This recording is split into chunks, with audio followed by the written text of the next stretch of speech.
Hello everyone, welcome to another video. A ray of sunshine in between storms, so I got a few minutes to do an update on the Velobuild about the seat post. Yes, because I've been experiencing a bit of a slippage in the seat post. Thought I had sorted it out with a bit of non-slip grippy tape, and it worked for the way out to work.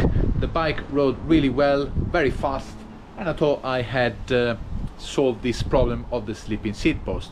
On the way back, unfortunately, the seat post dropped, and I ended up riding back home in a crunch position that was not really comfortable, and I was really disappointed. And I looked into that, and I found out actually that the bolt in the clamp was loose. So it looks like that the vibration when you ride on the bolt makes the clamp not as efficient, and even though I put the non-slip tape at the back of the post, with the loose clamp my weight was not, of course, matched for the gripper tape, and the seat post dropped. So what I did now is I used a bit of a Loctite thread locker for the bolts not to vibrate and loosen it up. Done them all up, and see the next update how it is going on. So yes, I've been sorry, what is it? Sorry, what's the matter? I know I've been doing a lot of videos about the Velobuild. Ah, okay. She's speaking in German. Is bit difficult when it happens. I understand. She's got a carbon rail saddle because the clamp was not accepting the round rails. Remember?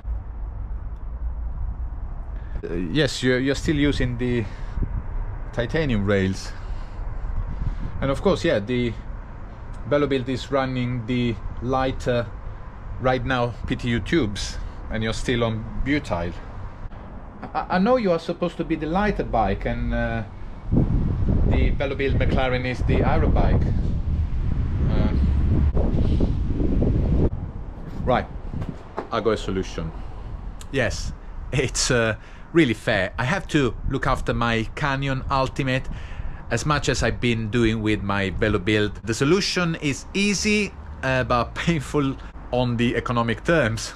So let's have a look what I have invested on. Here we are with a state-of-the-art from the enemy, the Roval Alpinist seat post. This is maybe the lightest seat post, unless you want to go exotic with Darimo, Bjorn, but this is, I have to say, on the top end of the carbon seat post, because it's extremely light and it's a beautiful piece of engineering.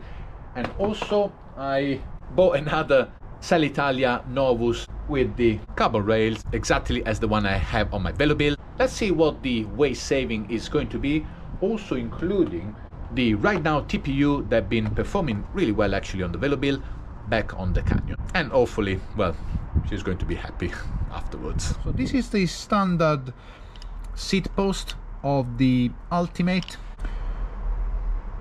231 grams. Italia saddle with the titanium rails, 253 grams. The carbon version of the saddle, 191, and this is the beautiful Roval Alpinist seat post. This is a 30mm version, because with my saddle height I will be well beyond the minimum insertion point. 136 grams for the Roval. Even the bolts here are drilled for maximum lightness. Yeah, it's a really nice one. The right now tubes are a mere 31 grams each. Yes, the carbon saddle is not cheap. Luckily it's the one that is not in production anymore, so it was offered with a great discount, and I got it from Merlin Cycles. The seat post, the Robal, yes, is a work of art, not cheap again, between 170 and 200 pounds, and I got mine from Sigma Sports.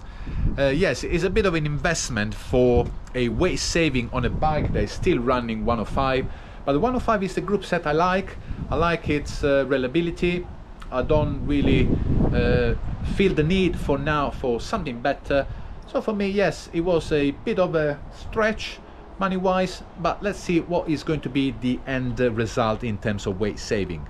Try not to wobble like GC Performance. About 7690 is the starting point with the butyl tubes, bottle cages and computer mount. Now I'm going to get to work to change the seat post, saddle and inner tubes. So I'll be back in about 3 or 4 hours. To make sure that I put the saddle back in the same position as before, I'm going to use my geometry tool from Raiden. I've done a review on this tool and it's now an invaluable piece of kit for me because I've been using this, of course, to set up my Velobuild, and it's great to measure with the inclination feature on your smartphone. So the tool will give you the angle, the inclination and the position of the saddle towards the bottom bracket. And here we are. Yes, there's still sunlight. I had lunch in between as well. I'm still wearing my cappuccino jersey, even though cappuccino is only allowed before lunchtime, at least in Italy. Everything is been fitted. Right now, tubes front and rear, beautiful Robal Alpinist seat post on the bike. Wasn't that easy. Luckily I got the saddle with a cutout, because otherwise the front bolt is not easy to access. So if you do have a plain normal saddle, it's going to be a little bit more challenging. In terms of torque specification, the front is 3.1 and I guess it's only to adjust the angle, and the back 6.2 Newton meters, so not great forces, so I hope nothing slips. Carbon paste, of course, on the shaft to avoid any slippage, so I hope I don't get slippage now on the Canyon as well as the Velobuild. The fatidical moment is here. Let's see what the weight saving is going to be on the bike finished with the new components. Another GC Performance test. 7.350, 7.340. I'm very happy about the weight reduction. 7.3 with pedals, bottle cages and computer mount with a light mount as well is a very respectable weight. I'm still holding. On a bike without any exotic components, still running 105 group set. Yes, with a few upgrades, but cost wise is a £1,700 bike with 475 wheels, maybe £300 for the carbon cockpit. For the weight ratio and cost is a great result. So yes, I had to balance out the two bikes relationship. There was some imbalance between the two bikes. Now my Canyon says everything is back to normal, all happy between the two bikes. I'm going to go for a ride to see how the seat post performs, and hopefully there won't be any slippage or movement of the saddle, and I will also keep you updated on the Velobuild seat post situation. Thank you guys again for watching. I'll see you to the next video.